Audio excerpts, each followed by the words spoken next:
There's a patch of desert in Bolivia with 16,000 kilometers of dead straight lines carved into it.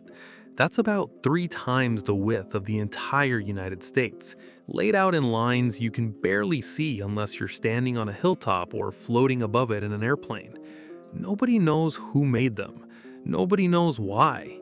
And the strangest part isn't the lines themselves, it's that the people living right next to them never told anyone they made them. This is the Sajama Lines, named after the volcano that watches over them in western Bolivia. Most people have heard of the Nazca Lines in Peru, the famous drawings of monkeys and spiders and hummingbirds etched into the desert. The Sajama Lines are the lesser-known cousin, and in a lot of ways, the more confusing one. There are no animals here, no pictures, just lines. Thousands of them, maybe tens of thousands, crisscrossing the landscape in every direction, climbing hills, crossing valleys, refusing to bend around anything in their way. The official story is short and tidy. Indigenous people made them, probably for walking between sacred sites. Case closed. Except the case isn't closed at all, and once you start asking the obvious questions, the tidy story starts to wobble. Before we get into it, if you've been here before, thank you for coming back. Channels like this one live or die on people like you. And if you're new and you hit subscribe, that one click actually moves the needle more than you'd think. Now, everything I lay out in this video is the best picture I can piece together from the research that's out there, and some of what I'll share later is just a personal theory. Clearly mark this one. If parts of it rub against what you already believe, that's completely fine. Neither of us has to be right. The evidence keeps shifting, and that's kind of the fun of it. Let's talk scale for a second, because the numbers are genuinely hard to wrap your head around. The Sajama network covers roughly 22,500 square kilometers. That's about 15 times larger than the entire area covered by the Nazca Lines. The total length of all the lines combined is estimated at around 16,000 kilometers. To put that into perspective, that's roughly 3 times the width of the continental United States, all carved into one stretch of Bolivian highland. That makes Sajama the largest archaeological site in the Andes. Some researchers go further and call it the largest piece of artwork on Earth, if you want to think of it that way. The lines themselves were made by scraping away the dark topsoil and oxidized rock to expose the lighter material underneath. Simple in concept, but here's where it gets strange. Even the people who study this stuff openly admit they don't fully understand how the builders kept the lines so straight across rough terrain, hills, ravines, all of it, for kilometers at a stretch without modern surveying tools. That's not me saying it, that's in the academic literature. Now, look at a map of the lines instead of a single photo, and something clicks. They're not random. They radiate outward from central points, like spokes from a hub. Over and over again across the whole region, you get these starburst patterns, dozens of lines converging on a single spot and fanning out in every direction. And those convergence points aren't empty. Researchers have found huacas, which are shrine sites, chulpas, which are ancient burial towers, and small settlements clustered right where the lines meet. A 2017 study presented at the Society for American Archaeology even compared the Sajama network to the Seca system of Cusco, the famous network of sacred lines radiating from the Inca capital. The idea is that Sajama might be a regional version of the same concept, invisible spokes connecting sacred geography across the landscape. So we have radiating lines meeting at sacred or inhabited points, repeated across an area larger than some countries. Nobody disputes that part. Where it gets murky is the why. Here's the honest problem with Sajama. There isn't one accepted explanation. There are at least half a dozen, and none of them fully satisfy. The most repeated theory is pilgrimage paths, that the Aymara and Quechua peoples used the lines to walk between sacred sites, with the lines serving as physical guides for the journey. Some of the lines are still used as footpaths today, which lends that theory some weight. Then there's the agricultural theory, that the lines marked planting zones or irrigation routes in an environment that's brutally dry and sits at extreme altitude.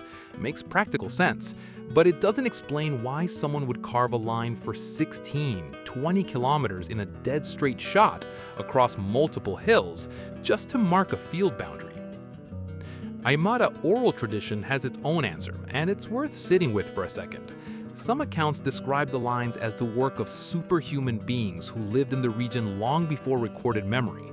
Not gods exactly, not quite ancestors either, something in between. And then you've got the fringe end of the spectrum, people who say the lines are signals meant to be seen from the sky, built for or by something that could actually fly over and read them. I'm not saying that's what happened. I'm saying when a network this size only makes visual sense from altitude, the question of who was meant to see this doesn't have an obvious answer. Pilgrimage paths, irrigation, ancestral memory, sky signals, take your pick. None of them has been proven, and that's not me being difficult. That's the literature being honest about its limits. Here's the detail that actually stopped me. The Spanish conquered this region in the 1530s. They wrote about everything: religious practices, local customs, monuments, roads, all of it in exhaustive colonial detail.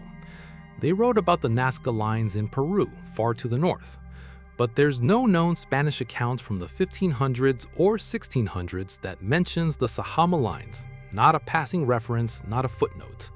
Western awareness of the network didn't really begin until 1932, when a Swiss explorer named Aimé Tufeli documented them during one of the first organized expeditions into the area. And even then, it took decades more before the lines drew serious academic attention. For something this enormous, carved across thousands of years according to most estimates, that's a strange silence. Either the lines were so unremarkable to the people living there that nobody thought to mention them to the colonizers who documented practically everything else, or the knowledge of who made them and why had already faded by the time the Spanish arrived. Both of those are unsettling in their own way. Now, here's where I want to be upfront with you. What I'm about to share isn't established fact. It's lore, it's theory. It's my own read on the pattern. Nothing more, and I want you to treat it that way. When you look closely at where these radiating starbursts sit, a striking number of them line up with places that are now bone dry, desertified, abandoned, or barely populated. But where you find the Bolivian village that's still standing today, like the town of Huizala near the volcano, you can still see that same radial pattern bleeding out from the settlement. Roads, paths, lines, fanning outward exactly like the ancient ones. So here's the theory, and it's just that, a theory. What if the radiating lines weren't symbolic walkways at all, but the literal road networks of towns that used to stand at every one of those convergence points? Built to mirror the shape of a star, maybe in honor of the sun the Inca and their predecessors revered so deeply. Their supreme god Inti was depicted as a radiant sun.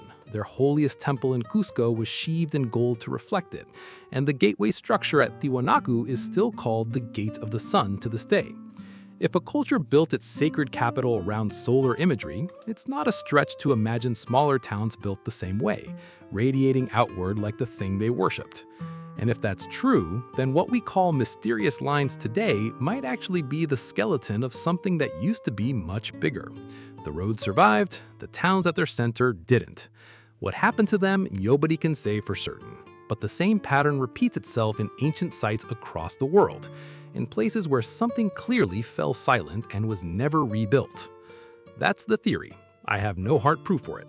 If you've got a better explanation, I genuinely want to hear it in the comments. What we're left with is a network bigger than 15 Nazcas, radiating from points that may once have held entire towns, never once mentioned by the people who documented practically everything else about this region. The lines are real. The silence around them is real. Everything past that is interpretation, mine included. So I'll leave you with the same question I started with. If a culture built something this massive, on this scale, why does no one, not the Spanish, not the indigenous oral record, claim to know who did it or why? If this one got under your skin, share it with someone who'd appreciate it, and go check out the video on the Nazca Lines on this channel, because once you've seen Sajama, Nazca never looks the same way again.